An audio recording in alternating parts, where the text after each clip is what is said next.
Hello, എല്ലാവർക്കും നമസ്കാരം. ഞങ്ങളുടെ പുതിയൊരു വ്ളോഗിലേക്ക് ഇന്ന് ഞാൻ നിങ്ങളെ കൊണ്ടുപോകുന്നത് വളരെ വിശേഷപ്പെട്ട സ്ഥലത്തേക്കാണ് കേട്ടോ. പാതിരാകുന്നത്ത് മന കേരളത്തിലെ ഏറ്റവും പ്രസിദ്ധമായ നാഗപ്രതിഷ്ഠാ കേന്ദ്രങ്ങളിൽ ഒന്നാണിത്. ഇത് സ്ഥിതി ചെയ്യുന്നത് നമ്മളുടെ മുണ്ടുകോതുകുറിശി ഷൊർണൂർ റൂട്ടാണ് കേട്ടോ, പാലക്കാട്. മണ്ഡലകാലമായത് കാരണം അയ്യപ്പന്മാരുടെയും ഭക്തജനങ്ങളുടെയും നല്ല തിരക്കുണ്ടായിരുന്നു. അങ്ങനെ ഞങ്ങൾ വണ്ടിയൊക്കെ പാർക്ക് ചെയ്ത് അമ്പലത്തിൻ്റെ റോഡ് സൈഡിലായിട്ട് കുറേ കച്ചവടങ്ങളൊക്കെ ഞങ്ങൾക്ക് കാണാൻ സാധിച്ചു. ഭഗവാന്റെ മൂർത്തികളും പിന്നെ പല കളറിലുള്ള മൺചട്ടികളും വിൽക്കപ്പെടുന്നുണ്ടായിരുന്നു. നമ്മൾ അമ്പലത്തേക്കൊക്കെ പോകുമ്പോൾ ഈ വഴിയോര കാഴ്ചകളൊക്കെ ഇങ്ങനെ കണ്ടു നടക്കാൻ അതൊരു പ്രത്യേക സുഖം തന്നെയാണ്. മനസ്സിന് ഒരു സന്തോഷം കൂടിയാണ് കേട്ടോ ഈ വഴിയോര കാഴ്ചകൾ. പലവിധ കച്ചവടങ്ങളും നമുക്കിവിടെ കാണാൻ സാധിച്ചു കേട്ടോ. കുട്ടികൾക്കുള്ള വള, മാല, കളിപ്പാട്ടം, പിന്നെ ഫ്രൂട്ട്സ്, പിന്നെ ചായക്കടി എല്ലാം നമുക്ക് ഈ അമ്പലത്തിൻ്റെ മുമ്പിലുള്ള റോഡ് സൈഡിൽ കാണാൻ സാധിക്കും. ഇപ്പോൾ ഞങ്ങൾ പാതിരാകുന്നത്ത് മനയുടെ പ്രവേശന ഭാഗത്താണ് കേട്ടോ. ഒരു പഴമയുടെ സ്പർശം, ശാന്തമായ അന്തരീക്ഷം. ഇവിടെ ചെല്ലുമ്പോൾ തന്നെ ഒരു പ്രത്യേക അനുഭവം കിട്ടും. ഇത് സാധാരണ ഒരു വീടോ മനയോ അല്ല, തലമുറകളായി നാഗദേവാരാധന നടക്കുന്ന ഒരു പുണ്യസ്ഥലമാണ് കേട്ടോ. ഈ സർപ്പക്കാവിൻ്റെ ദർശന സമയം പ്രവേശഭാഗത്ത് തന്നെ കൊടുത്തിട്ടുണ്ട്.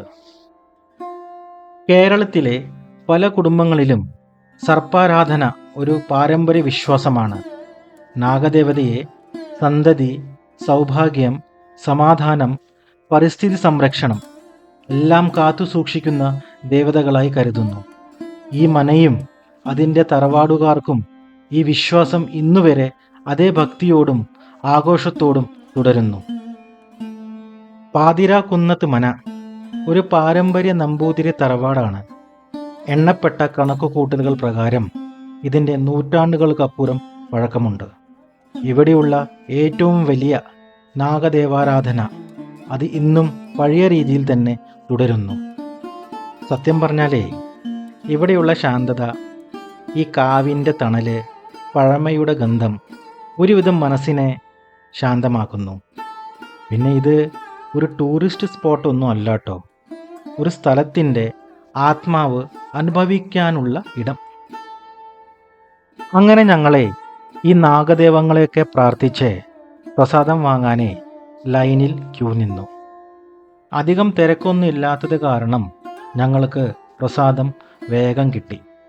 പ്രസാദം കിട്ടിയ ഉടനെ തന്നെ മോൾ എനിക്ക് ചന്ദനക്കുറി തൊട്ട് തന്നു.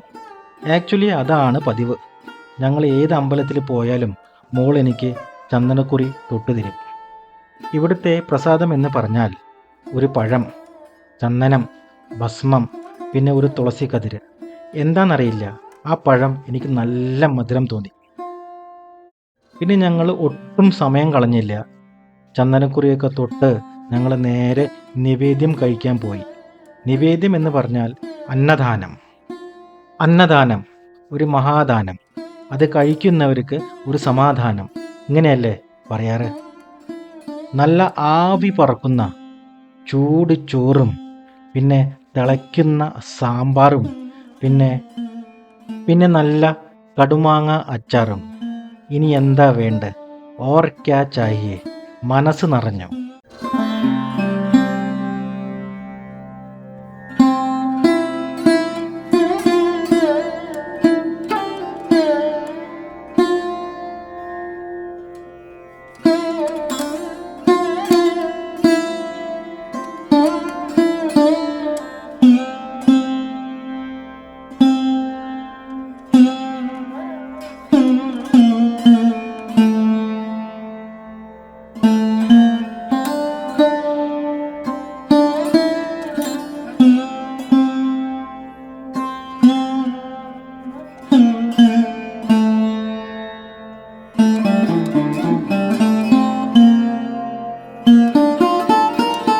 ഈ അമ്പലത്തിലെ നിവേദ്യം കഴിച്ചപ്പോഴേ, അന്നദാനം കഴിച്ചപ്പോഴേ വയറും മനസ്സും ഒക്കെ നിറഞ്ഞു കേട്ടോ.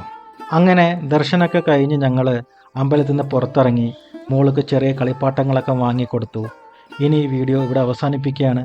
ചാനൽ ലൈക്ക് ചെയ്യുക, സബ്സ്ക്രൈബ് ചെയ്യുക. അടുത്ത വീഡിയോയിൽ കാണും വരെ ടിൽ ദെൻ ബൈ.